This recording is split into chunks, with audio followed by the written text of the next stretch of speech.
बच्चों हो जाओ रेडी। आज हम पढ़ रहे हैं ideal and non ideal solutions. मतलब आज हम पढ़ेंगे इनमें कि आइडियल सॉल्यूशन कौन सा होता है और नॉन आइडियल सॉल्यूशन कौन सा होता है। Ideal and non ideal solution. ध्यान दीजिए, आइडियल सॉल्यूशन के लिए आइडियल सॉल्यूशन यानी आदर्श विलयन, कौन सा होगा आदर्श विलयन यानी आइडियल सॉल्यूशन? वो सारे सॉल्यूशन जो राउल्ट के नियम का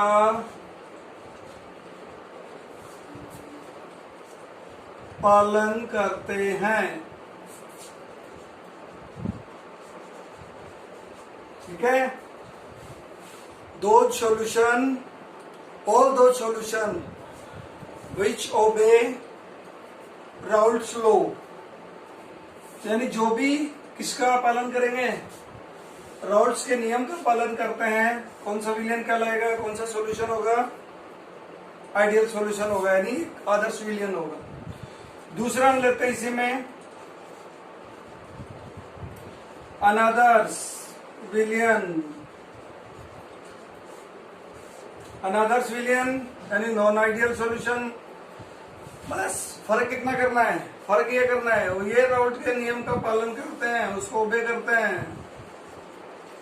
ओके, ये ओबे करते हैं, ये ओबे नहीं करते हैं। तो हम कह सकते हैं वे सभी सॉल्यूशन जो राउल्ट के नियम का पालन नहीं करते अनादर्श विलयन कहलाते हैं। यानी जो क्या नहीं करेंगे, राउल्ट्स लॉ को ओबे नहीं करते हैं, वो कहलाएंगे नॉन आइडियल सॉल्यूशन। ठीक है बच्चों, तो चलो देखते हैं हम कंडीशन क्या क्या होनी चाहिए आदर्श विलयन के लिए। एक आइडियल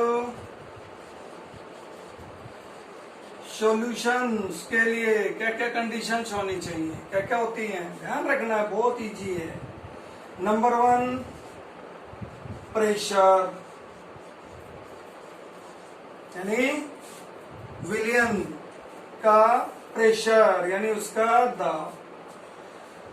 दाब अगर अनचेंज हो, एक शुद्ध विलायक और शुद्ध विलेय दोनों का दाब और विलयन का दाब यदि बराबर हो तो वो आदर्श विलयन होगा। Mean P equal to a component A का है पार्शियल प्रेशर, दूसरा PB यानी B का पार्शियल प्रेशर। ये अपने पास टोटल क्या है? Vapour pressure. ये जो वेपर प्रेशर है इन दोनों का सम है, इसके बराबर होगा तो कौन सा होगा?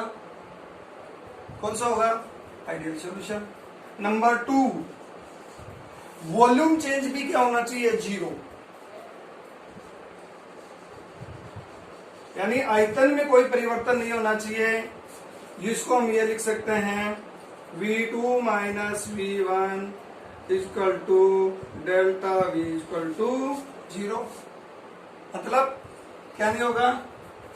दाब में भी आयतन में भी कोई परिवर्तन नहीं होगा। तो कौन सा कहलाएगा? आदर्श विलयन। थर्ड कंडीशन लेते हैं, यहां पर हम इसके लेते हैं एंथैल्पी।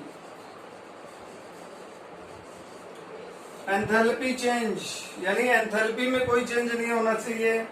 ये कह सकते हैं शॉर्ट इसको डेल्टा एच इक्वल टू क्या हो? 0। यानी जितनी एंथैल्पी विलयन की है, सॉल्यूशन की है, उतनी ही एंथैल्पी अपने पास किसकी रहनी चाहिए? सोल्यूट और सॉल्वेंट की होगी। तो सॉल्यूशन कौन सा कहलाएगा? Ideal solution. कौन सा होगा? Ideal solution. Okay, fourth condition लेते हैं जो सबसे इंपॉर्टेंट है, वेरी वेरी इंपॉर्टेंट, और वो आता है inter attraction force. Inter attraction force यानी ये आता है अंतराणुक आकर्षण बल, जो कि सबसे इंपॉर्टेंट है। इसको हम ये मान लेते हैं कि अपने पास एक है सोल्यूट और एक है सोलवेंट। सोलवेंट अपने पास ए है मान लेते हैं, ओके। तो सोलवेंट के जितने भी कंपोनेंट हैं, जितने भी उसके जो पार्टिकल्स हैं, उसके अवयवीकरण है, उसके घटक हैं, उनमें हम मान लेते हैं कि ए और ए के बीच ये अपने पास क्या लग रहा है, इंटर अट्रैक्शन फोर्स लग रहा है। इनके मध्य अंतराणविक आकर्षण बल लग रहा है, ठीक है। ऐसे ही हम दूसरा मान लेते हैं कि अपने पास बी और बी, ये किसके लिए आ गया, ये अपने पास आ रहा है कि अपने पास दो है, ये सोल्यूट के जो अवयवीकरण है वो ये है, यानी इसके पार्टिकल्स है बी के, वो ये है। ये इनके बीच का क्या हो गया, इंटर अट्रैक्शन फोर्स, यानी इनके बीच लगने वाला आकर्षण बल। अब एक अपने पास सोलवेंट है, एक अपने पास सोल्यूट है। जब अगर मान लीजिए हम इस सोलवेंट में इस सोल्यूट को अगर डिजोल्व कर देते हैं तो जो सॉल्यूशन बनेगा, तो नया अट्रैक्शन फोर्स किस किस के बीच में आ गया, क्या हो गया, तो नया अट्रैक्शन फोर्स जो होगा वो किस किस के बीच में होगा, ए और बी में। अब हमें देखना ये है कि ए किसका है, सोलवेंट का अट्रैक्शन फोर्स इक्वल टू क्या होना चाहिए, बी, और इतना ही अट्रैक्शन किनमें होना चाहिए, ए एंड बी। जितना इंटर अट्रैक्शन फोर्स यानी जितना अंतराणविक आकर्षण बल ए मॉलिक्यूल्स में है, उतना ही किस में होना चाहिए, बी मॉलिक्यूल्स में। और इतना ही जो इंटर अट्रैक्शन फोर्स है यानी अंतराणविक आकर्षण बल है, वो किस में होना चाहिए, ए और बी में होना चाहिए। तो ऐसा जो सॉल्यूशन होगा वो सॉल्यूशन कौन सा होगा, आइडियल सॉल्यूशन होगा। चार कंडीशन बताइए, थोड़ा ध्यान रखना इसमें। एक आपको बताया कि देखिए, जिसको शॉर्ट में हम ये भी लिख सकते हैं, डेल्टा पी इक्वल टू क्या होना चाहिए, 0, यानी जो वेपर प्रेशर है सॉल्वेंट और सोल्यूट का जो पार्शियल प्रेशर है, उनका जो सम है, उनका योग है, वो कितना होना चाहिए, उतना ही होना चाहिए जितना कि उन दोनों के योग के बराबर है। यानी ये कहेंगे उनके प्रेशर में डिफरेंशियस कितना होना चाहिए, 0।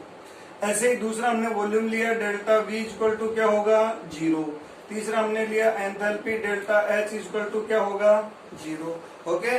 और फोर्थ हमने क्या लिया अभी, ए इक्वल टू क्या हो, बी इक्वल टू क्या हो, ए बी। ये चार कंडीशन को जो फॉलो कर रहा है वो अपने पास कौन सा होगा, आइडियल सॉल्यूशन, समझ गए, ठीक है। अब दूसरा लेते हैं, दूसरा अपने पास कौन सा है, नॉन आइडियल सॉल्यूशन है। तो नॉन आइडियल सॉल्यूशन हम कौन से को कहेंगे, यहां फर्स्ट में अपने क्या पढ़ा है इसमें कि नॉन आइडियल सॉल्यूशन वो होंगे जो क्या नहीं करते, राउल्ट्स लॉ को ओबे नहीं करते, यानी जो राउल्ट्स के नियम का पालन नहीं करते। ऐसे सॉल्यूशन अपने पास कौन से होंगे, नॉन आइडियल सॉल्यूशन, ठीक है। अब चार चीज इसके अंदर भी हम ले सकते हैं। उसमें लिया कि इनका जो प्रेशर का अंतर है, दाब का अंतर है, वो कितना होना चाहिए, 0। बट यहाँ पर क्या नहीं होगा, 0 नहीं होगा। दो कंडीशन हो सकती है, या तो सॉल्यूशन का जो प्रेशर है, सॉल्यूशन का जो दाब है, वो विलेय और विलायक के दाब के योग से या तो कम हो सकता है या ज्यादा हो सकता है, मतलब उतना ही नहीं रहेगा। तो हम यहाँ पर कह सकते हैं कि डेल्टा पी क्या रहेगा, नॉट इक्वल टू 0, तो नॉन आइडियल सॉल्यूशन। ऐसे ही दूसरा ये भी ले सकते हैं, ये भी इसके इक्वल नहीं रहेगा, यानी वॉल्यूम भी क्या नहीं रहेगा, इक्वल नहीं रहेगा। थर्ड कंडीशन ये ले लें कि डेल्टा एच है, तो डेल्टा एच भी क्या नहीं रहेगा, 0 नहीं रहेगा। फोर्थ जो कंडीशन लेते हैं कि जितना अट्रैक्शन फोर्स ए और बी में होने पर जो सॉल्यूशन बनता है, ए और बी में भी उतना ही होना चाहिए, बट यहां पर ए और बी में उतना नहीं रहेगा। और यह भी हो सकता है कि इनकी बराबर न हो। तो कहने का मतलब, अगर यहां पर जो दाब का अंतर है वो हो, एंथैल्पी में अंतर हो, आयतन में अंतर हो, अंतरा आणुक आकर्षण बल में अंतर हो, तो ऐसे जो सॉल्यूशन होंगे वो सॉल्यूशन कौन से कहलाएंगे? नॉन आइडियल सॉल्यूशन, यानी अनादर्श विलियन। Okay okay. हाँ, तो इसके कुछ एग्जांपल्स हम ले रहे हैं। एग्जांपल्स लेते हैं हम आइडियल सॉल्यूशन और नॉन आइडियल सॉल्यूशन, दोनों के ले लेते हैं। देखिए ऑलमोस्ट अगर इक्वल हो तो हमको मान सकते हैं वो क्या है, आइडियल सॉल्यूशन है, वो फॉर्म होगा, वो बनेगा। जैसे मान लो अपने पास है एक ये ले लिया हमने C2H5OH, क्या हो गया? एथेनॉल। अगर एथेनॉल में अगर हमने किसको डिजोल्व कर दिया, CH3OH, किसको ले लिया? मेथेनॉल को। तो ये कौन सा सॉल्यूशन हो सकता है? ये आइडियल सॉल्यूशन है। तो यहाँ पर हम पहले एग्जांपल ले लेते हैं आइडियल सॉल्यूशन के, आइडियल सॉल्यूशन के एग्जांपल। एक और ले लेते हैं हम, जैसे मान लो अपने पास आ जाए CCl4 + SiCl4, ये भी क्या होगा? आइडियल सॉल्यूशन का एग्जांपल होगा। और ले लेते हैं एक क्लोरोबेंजीन, क्लोरोबेंजीन प्लस दूसरा ले लेते हैं हम ब्रोमोबेंजीन, ये भी किसका एग्जांपल होगा? Ideal solution. ठीक है, और भी ले सकते हैं, बहुत सारे ऐसे अपने पास एग्जांपल आएंगे। जैसे ले लिया N-हेक्सेन प्लस N-हेप्टेन, ये भी किसका एग्जांपल है? ये एग्जांपल्स अपने पास होंगे आइडियल सॉल्यूशंस के। तो दूसरे एग्जांपल्स चलो हम लेते हैं अब नॉन आइडियल सॉल्यूशन के। तो नॉन आइडियल सॉल्यूशन के एग्जांपल्स अगर लें, नॉन आइडियल सॉल्यूशंस, ये डिफरेंट होने चाहिए। ये तो देखिए ऑलमोस्ट कह रहे हैं, सेम आ रहे हैं। ठीक है, तो कौन से बनाएंगे? आइडियल सॉल्यूशन बनाएंगे। बट ये जो होंगे कि इनमें जैसे मान लो हमने यहाँ पर ले लिया C2H5OH प्लस वाटर H2O, ठीक है, कौन सा बनेगा? ये नॉन आइडियल सॉल्यूशन। और ले लेते हैं CH3CO, क्या है? एसीटोन प्लस CHCl3, क्या हो गया? क्लोरोफॉर्म। ये भी अपने पास कौन सा सॉल्यूशन होगा? ये भी अपने पास नॉन आइडियल सॉल्यूशन होगा। और भी हम एग्जांपल ले सकते हैं, जैसे और ले लें, और एसीटोन ले लें CH3COCH3 प्लस C2H5OH, ये भी अपने पास कौन सा होगा? नॉन आइडियल सॉल्यूशन होगा। तो ये तो अपने पास होते हैं टाइप्स ऑफ सॉल्यूशन और इनके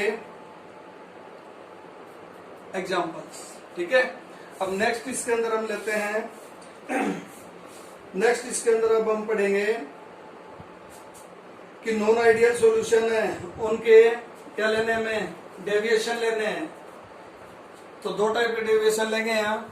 हाँ, तो नॉन आइडियल सॉल्यूशन के क्या लेने? हम पहले ले रहे हैं पॉजिटिव डेविएशन, मतलब ऐसे जो सॉल्यूशन होंगे, इन सॉल्यूशन का क्या बढ़ेगा? वेपर प्रेशर बढ़ेगा, इंक्रीज होगा। और कैसे होगा इंक्रीज? ज्यादा जी अपने को ज्यादा इसमें कुछ याद रखने की जरूरत नहीं है। एक चीज अभी आपको बताई थी, सिर्फ उसी को याद रखिए। एक हमने लिया था ए और ए, क्या लिया था हमने यहाँ पर? ये क्या अपने पास सॉल्वेंट यानी विलायक। दूसरा हमने लिया था बी एंड बी, ये अपने पास क्या है? सोल्यूट। दो हो गए। क्या बताया था आपको? ए और ए, इनके बीच लगने वाला ट्रैक्शन फोर्स है, इनके बीच में लगने वाला क्या है? इंटरमोलिकुलर फोर्स जो है, आकर्षण बल जो है वो। और यहाँ बी और बी मोलिक्यूल्स के बीच में लगने वाला होगा आकर्षण बल। समझ गए? अब जैसे ही हम इन दोनों को क्या कर रहे हैं? प्लस कर रहे हैं यानी डिजोल्व कर रहे हैं। डिजोल्व करने पर अपने पास A एंड B दोनों मिक्स हो गए, क्या बन गया? सॉल्यूशन बन गया। ये अपने पास आ गया सॉल्यूशन, समझ गए? अब यहां इसको ले लीजिए आप, यानी attraction force between A and B, A और B के बीच लगने वाला अट्रैक्शन फोर्स, यानी जो नया बॉन्ड जो फॉर्म हुआ है वो किस किस के बीच में हुआ है? A और B के बीच में। A और B के बीच में हुआ, तो ये देखिए आप, ये कैसा होना चाहिए? वीक। कैसा होना चाहिए? वीक।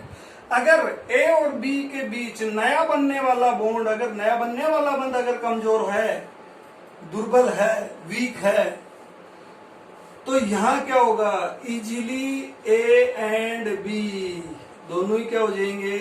इजीली सेपरेट हो जाएंगे, अलग अलग हो जाएंगे। इसकी भी क्या बनेगी? वेपर बनेगी, इसकी भी वेपर बनेगी, बनेगी दोनों की। दोनों की वेपर जब बन रही है, इसका मतलब क्या बढ़ रहा है यहाँ पर?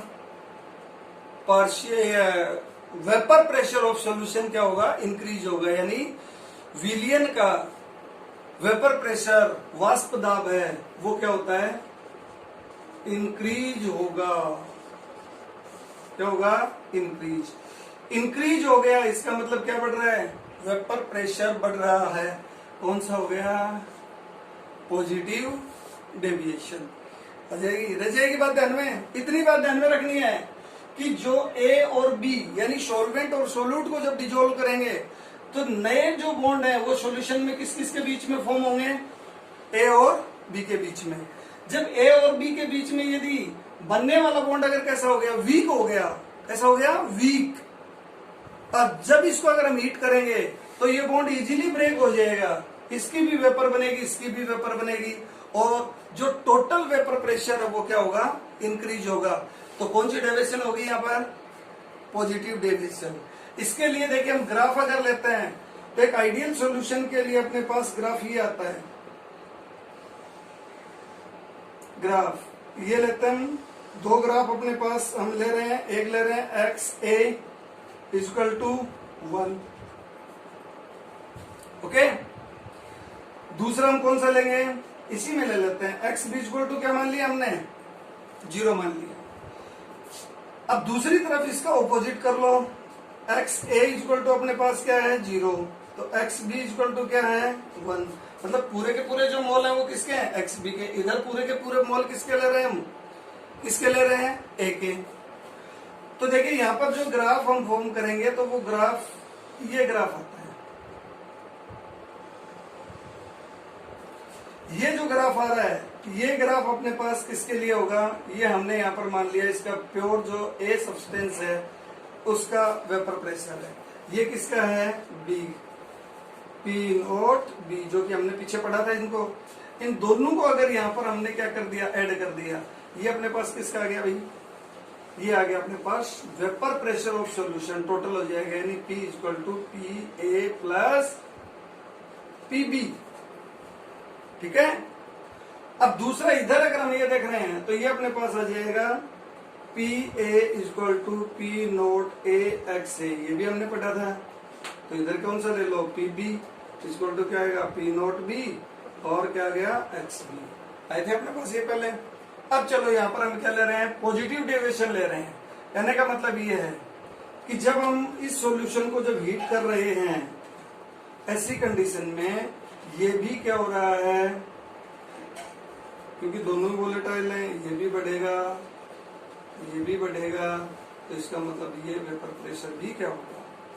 टोटल वेपर प्रेशर है वो भी इंक्रीज होगा।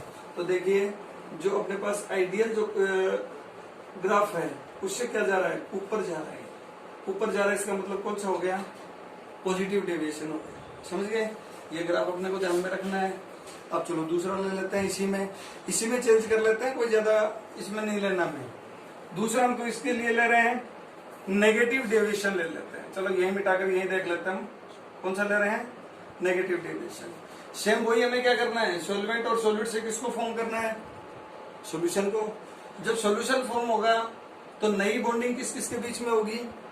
A और B के बीच में ये होगी। ए और बी के बीच में हो गई। अब हम यहाँ पर ये मान रहे हैं, मान कर रहे हैं कि जब सॉल्यूशन बन रहा है, अगर ए और बी के बीच में ये अगर बॉन्ड है, ये अगर कैसा हो जाए,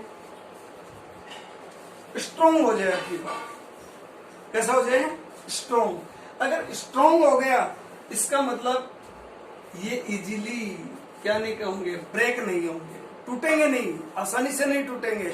और जब हीट अगर हम कर रहे हैं तो भी क्या होगा, ये इजीली अगर ब्रेक नहीं होंगे तो इनकी वेपर है वो भी क्या हो जाएगी, डिक्रीज होगी, घटेगी। घटेगी इसका मतलब डेविएशन भी क्या हो गया, उल्टा लिख दो, इसमें ग्राफ भी कैसा बन जाएगा, ऑपोजिट ग्राफ। क्या करना है, इधर से ले लो। अरे भाई कम आ रहा है तो नीचे से ले लो, ज्यादा आ रहा है तो ऊपर से ले लो। यहाँ पर ये ग्राफ बन गया, ठीक है। ये इनकी दो टाइप की क्या होगी, डेविएशन। अब चलो एग्जांपल भी ले लेते हैं इनके। अभी चलो अगर हम पॉजिटिव डेविएशन के लिए अगर एग्जांपल लें, पॉजिटिव डेविएशन में, तो हम क्या कर रहे हैं, एक वाटर लेते हैं और इस वाटर में एथेनॉल को हम क्या कर दें, डिजोल्व कर दें। ध्यान रखना है कि वाटर है, फ्रेश वाटर अगर है तो इसका बॉइलिंग पॉइंट 273 केल्विन होता है, इसका होता है सॉरी बॉइलिंग पॉइंट 373 और इसका होगा 351.2 केल्विन, ये फ्रेश का होता है। जब दोनों को हमने डिजोल्व कर दिया तो इनका जो सॉल्यूशन फॉर्म हो गया, तो ये जो सॉल्यूशन फॉर्म हुआ है, इस सॉल्यूशन का बॉइलिंग पॉइंट वाटर के बॉइलिंग पॉइंट से क्या होगा, कम, घट जाएगा। घट जाएगा इसका मतलब इजीली दोनों की क्या बनेगी, वेपर बनेगी। वेपर बनेगी तो क्या होगा, वेपर प्रेशर बढ़ेगा। वेपर प्रेशर बढ़ेगा तो कौन सा डेविएशन देगा, पॉजिटिव डेविएशन देगा। समझ गए, क्लियर। नेक्स्ट दूसरा ले लेते हैं हम, इसी के अंदर नेगेटिव डेविएशन लो। नेगेटिव डेविएशन का एग्जांपल ले रहे हैं वाटर में। अब की बार एथेनॉल की जगह हमने किसको डिजोल्व कर दिया, HNO3। यहां ध्यान रखना, यहां जो इसका जो बॉइलिंग पॉइंट होता है वो ऑलमोस्ट 381 केल्विन होता है, ओके। और जब इन दोनों को हम क्या कर देंगे, मिक्स कर देंगे, तो एक छोटी सी चीज है, इसके अंदर जो नए बॉन्ड फॉर्म होंगे वो हाइड्रोजन बॉन्ड फॉर्म हो जाएंगे। और इसी के रीजन से क्या होगा कि बॉन्ड कैसा हो जाएगा, वो स्ट्रॉन्ग। और स्ट्रॉन्ग बॉन्ड होने की कंडीशन में कौन सा होगा, नेगेटिव डेविएशन होगा। एक एक एग्जांपल याद रख लेना।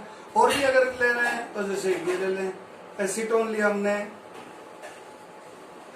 एसीटोन, और एसीटोन में आप CHCl3 यानी क्लोरोफॉर्म को मिक्स कर दीजिए, इनका भी क्या होगा, नेगेटिव डेविएशन होगा। रीजन कि एसीटोन है, इस एसीटोन में क्या पाया जाता है, डाइपोल डाइपोल अट्रैक्शन होता है। और जैसे इसके अंदर CHCl3 को डिजोल्व कर देंगे तो कौन से बॉन्ड फॉर्म हो जाएंगे, हाइड्रोजन बॉन्ड। जब हाइड्रोजन बॉन्ड फॉर्म हो जाएंगे तो हाइड्रोजन बॉन्ड है वो एसीटोन यानी डाइपोल डाइपोल अट्रैक्शन की बजाय क्या होते हैं, ज्यादा स्ट्रॉन्ग होते हैं। तो ये कौन सा डेविएशन शो करेगा, नेगेटिव डेविएशन शो करेगा। नोट करो ये। यस, नेक्स्ट लीजिए, एजोट्रोपिक मिक्सचर। एजोट्रोपिक मिक्सचर इसको ये बोलते हैं स्थिर क्वाथी मिश्रण।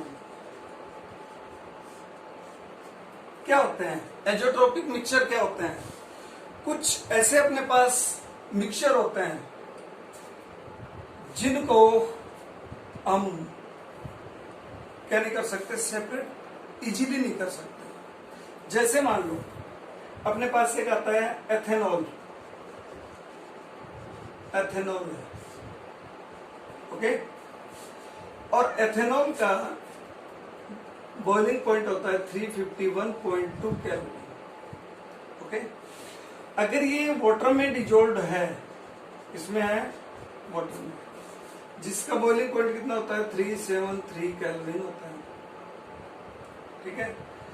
ये जो मिक्सचर अपने पास है, इस मिक्सचर को अगर यदि हम क्या करें, यहाँ पर बॉयल करें। क्या करें?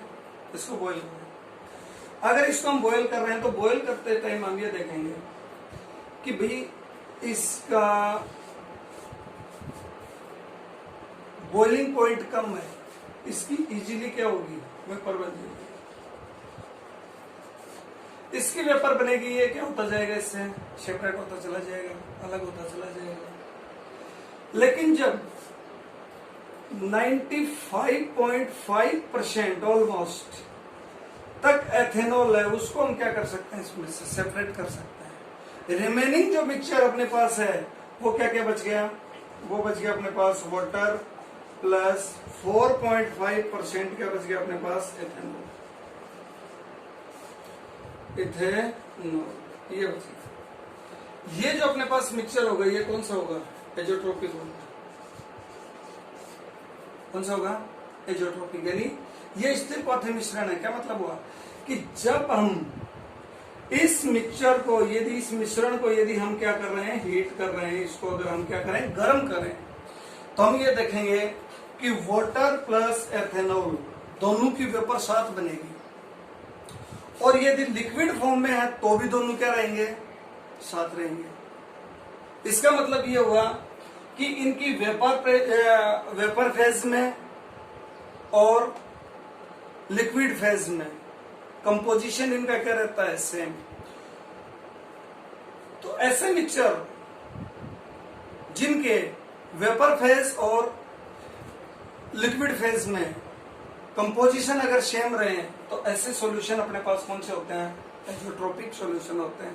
यानी इस प्रकार के मिक्सचर जिनमें, या ऐसे विलियन हम ले लें जिनमें दोनों के घटक वाष्प परावस्था में और द्रव परावस्था में, दोनों में क्या होते हैं? समान होते हैं। ऐसे मिक्सचर को, ऐसे विलियन को क्या कहा जाता है? उसको एजोट्रोपिक यानी स्थिर क्वाथी मिश्रण कहा जाता है। अब ठीक इसी प्रकार से इसी में हम ले लें, स्थिर क्वाथी मिश्रण जो होते हैं, एजोट्रोपिक्स जो मिक्सचर होते हैं, ये दो टाइप के होते हैं। एक आता है नंबर 1, एक होता है मिनिमम।